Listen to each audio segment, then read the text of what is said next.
Oras na. Nalilito ka ba kung manonood ng pelikula? Mag-binge ng anime? O makikinig ng K-pop? Ayos lang. Maswerte ka dahil muling pinagpala tayo ng Sony Pictures Animation ng isang napakagandang obra sa K, Demon Hunters. At kasing saya ito ng ipinapahiwatig ng pamagat, kaya ngayon ay iraranggo natin ang lahat ng mga karakter mula sa mabuti hanggang sa masama. Ngayon, ipapakita namin kung paano ito ginagawa simula sa mabubuti. At dahil lahat ng mga bayani ay gumagawa ng matinding kabutihan, medyo mahirap pumili ng gold medalist. Pero sa huli, sa tingin namin ang pangunahing bidang babae na si Rumi ang karapat-dapat sa karangalang yon. Si Rumi ang pinakamakalmado at dedikado sa tatlo. Sa una, parang hindi ito ganap na magandang bagay. Lalo na nang tapusin niya ang kailangang pahinga ng kanyang kaibigan sa pamamagitan ng pagpilit na ilabas agad ang kanilang bagong single bago pa man sila makaupo ng isang minuto sa paborito nilang sofa. Nalaman na may dahilan si Rumi kung bakit niya ito ginawa. Kasi may maliit, halos hindi na dapat banggitin na issue na si Rumi ay kalahating demonyo. Kapag oras na para kay Huntrix na lihay ng Golden Hanmoon, isang hindi mapasok na kuta na magtataboy sa mga demonyo mula sa mundo magpakailanman. Sabik si Rumi na gawin ito agad-agad para tuluyan na siyang makalaya sa kanyang mga demonyong marka. Paring bawasan si Rumi ng puntos dahil sa pagtatago ng sikreto sa mga kaibigan niya. Pero nakamamangha rin ang kanyang determinasyon na tapusin ang Hanmoon sa kabila ng bigat ng pasanin. Malalim ang malasakit niya sa iba.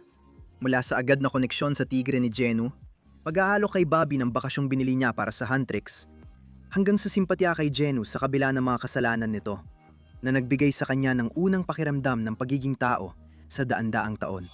Sa huli, natutunan ni Rumi na ang lakas ay hindi nangangahulugang itinatago mo lahat ng iyong kahinaan, kundi ang pagtanggap sa mga ito, at pagkatapos ay pagsusumikap ang lampasan ng mga iyon sa abot ng iyong makakaya. Sa ginawa niya, marami siyang iniligtas mula kay Gemma, kaya karapat-dapat siyang tumanggap ng gintong medalya ng kabutihan. Para sa dikit na ikalawang pwesto, ibibigay natin kay Zoe ang pilak na medalya ng kabutihan. Si Rumi ang pinakakahanga-hangang bayani, habang si Zoe naman ang pinakamabait sa pelikula. Palakaibigan siya kahit sa mga demonyong pinapatay niya. Kaya siya yung tipo na nagliligtas ng buhay at nasisiyahan pa habang ginagawa ito. Isang partikular na kapansin-pansing sandali para sa kanya ay nangyari sa debut ng Sasha Boys, kung saan sinabi niya na mukhang mababait na mga demonyo ang mga ito. Parang mababait naman silang mga demonyo. Ipinapakita ng paniniwala niyang kahit demonyo ay pwedeng mabait kung gaano siya kaalaga at bukas ang isipan.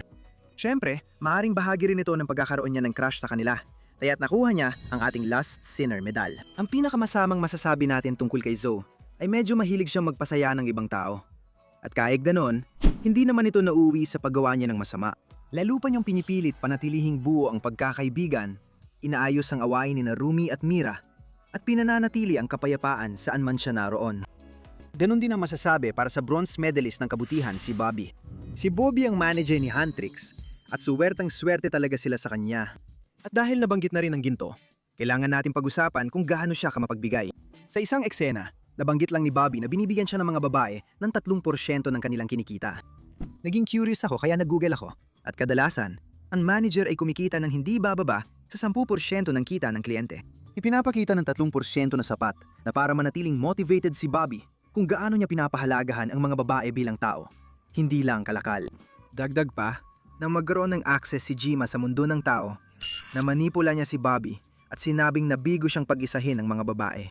Sinusunggaban ni Jima ang hiya at insecurities ng iba, kaya makikita na mas mahalaga sa kanya ang Huntrix kaysa pera, lalo na sa paraan ng pag-atake niya kay Bobby. Ang sweet nito. At kitang-kita na parang tatay si Bobby, hindi lang manager. Bilang pagtatapos, narito ang huling miyembro ng team ni Huntrix, si Mira. Tinakwil si Mira ng pamilya dahil passaway raw siya. Pero naging pabor ito sa kanya dahil kumikita na siya sa pagiging palaban niya. Si Mira ay sobrang mapanuri. Minsan ay umaabot pa sa pagiging agresibo. Maaring magpakita ito sa magagandang paraan mula sa pagiging determinado niyang protektahan ng mga tao laban sa mga demonyo hanggang sa pakiramdam niyang may itinatago ang kanyang mga kaibigan sa kanya. Ngunit maaari rin itong magdulot ng negatibong ugali, gaya ng matinding pagtitig niya sa isang doktor hanggang umatras ito na parang natakot. Ibinibigay namin kay Mira ang Rat Center Medal dahil sa kanyang pagiging agresibo. Pero igit pa ron, tunay niyang mahal sina Zoe, Rumi at Bobby na parang pamilya. Lagi siyang masaya kapag kasama sila at naantig siya hanggang maluha sa dulo ng pelikula nang sumama na rin si Rumi sa kanila sa bathhouse. Minsan ay pala-debate siya Bahagi ito ng pagiging rebelde niyang K-pop star at manganggaso ng demonyo. Sa kabila ng lahat ng kanyang kabayanihan, sa tingin namin ay karapat-dapat pa rin siyang mapabilang sa mataas na pwesto sa listahan. Dahil diyan, oras na para pumasok tayo sa mas neutral at kadudadudang teritoryo. Nasa gray area ang mga karakter, at si Celine ang unang tatalakayin dito. Bilang mentor ni Huntrix, tinuruan niya ang mga babae maging tamang mangangaso ng demonyo at huwag ipakita ang kahinaan sa publiko para mapalakas ang Hunmun. Ngayon hindi ko alam sa inyo pero noong inulit ni Zoe ang aral na yon, agad kong alam na kailangan nilang muling suriin yon. May dahilan si Celine na ipagmalaki ang mga alaga niya bilang mga manggangaso, kaya natanggap niya ang Pride Sinner Medal. Bigyan din natin siya ng kaunting pang-unawa dahil alam nating pinagsisikapan niya ang lahat. Pero hindi nito binago ang totoo na direkta niyang sinabi sa kanyang ampun na anak na hindi niya lubos na magiging totoo sa sarili niya hanggat di magawa ang Golden Hanmoon. Di nakakapagtaka kung bakit sobrang na-stress si Rumi sa pagtapos ng tungkulin dahil sa ganung paggabay. Habang binibigyan natin siya ng kredito sa dami ng buhay na nailigtas niya, ang mga pagkukulang niya bilang isang ina ay tiyak na nagbabawas ng puntos sa kanya. Kung mas hindi ka hina-hinala at mas neutral ang pag-uusapan, ang tigre naman ang susunod. Isa siya sa mga karakter na parehong kaakit-akit at nakakabahala. Ginamit ni Geno ang tigre para imbitahan si Rumi na pag-usapan ang pagiging kalahating demonyo niya. Bilang isa sa mga alagad ng demonyo, mukhang magalang siya kasi halos 1 minuto niyang pinulot ang natumbang paso ng bulaklak. Mabait siya kay Rumi at madalas mag-hangout sa kwarto nito. Pero dahil sa pagiging clumsy niya, muntik mabunyag kay Mira ang mga sikreto ni Rumi. Dapat pa rin siyang bigyan ng Darwin Sinner Medal. Inosente ang tigre, pero hindi naman siya tagapagligtas ng buhay. Isa lang siyang medyo hindi naman mapanganib na alagang demonyo. Sa kabilang banda, medyo mas kahina-hinala ang uwak. Katulad ng tigre, isa lang siyang simpleng alagad na ginagamit para gawin ang anumang kailangan ni Genu. Pero may kasalanan din siya dahil linakaw niya ang sombrerong espesyal na ginawa ni Genu para sa tigre. Aminado, maliit na ito para sa tigre, pero ganoon pa rin. Dahil sa kanyang kasuklam-suklam na krimen, makakakuha siya ng Envy Sinner Medal at mas mababang pwesto kaysa sa katrabaho niya. Ang nagtapos sa gray area ay si The Doctor. Minor na karakter na binisita ni Huntrix na magkaproblema si Rumi sa boses. Masaya siyang gamutin ang mga iniidolo niya.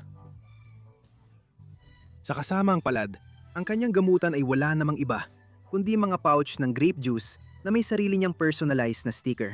Maganda ang intensyon ni Zoe sa pagrerekomenda at mukhang wala namang masamang balak o panluloko ang taong ito. Baka umaasa lang siya sa placebo effect na parang nasayo lang talaga ang tunay na tonic. Ayos lang naman yon pero kung ganun niya, baka dapat ibalik niya ang bayad nila. Sana naman, saklaw ng healthcare plan ng Huntrix ang ganitong bagay. Hindi na ako magpapaligoy-ligoy pa. Oras nang pumasok sa mundo ng kontrabida. Ang mga karakter na ito ay masasama at malupit at ang bronze medal ng kasamaan ay mapupunta sa kilalang kontrabida sa pelikula, si Genu. Si Genu ay perpektong kontrabida na may kaawa-awang katangian pero hindi ito sapat para mawala ang kanyang kalupitan. Nang ikwento niya ang nakaraan, nalaman nating dati siyang mabait na tao na tumutugtog ng musika para matulungan ang kanyang nagugutom na ina at kapatid sa kabila ng hirap ng buhay at ng kakarampot na kinikita. Kaya agad niyang tinanggap ang alok ni Haring Demonyo. Jima na gawing matagumpay siya sa korte kapalit ng pagiging busog at komportable. Hindi nabanggit ni Genu na sa pagtanggap niya ng alok, iniwan niya ang ina at nakababatang kapatid sa mas matinding kahirapan.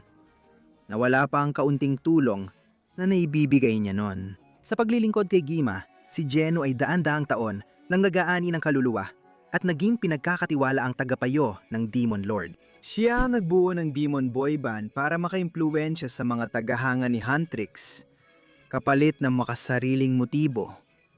Maburang alaala ng sarili niyang pagtataksil. Hindi para iligtas ang kanyang pamilya, hindi para itama ang kanyang pagtataksil sa kanila, kundi para lang hindi na siya masyadong makonsensya tungkol dito. Pabuti na lang, hindi siya ganun kasama.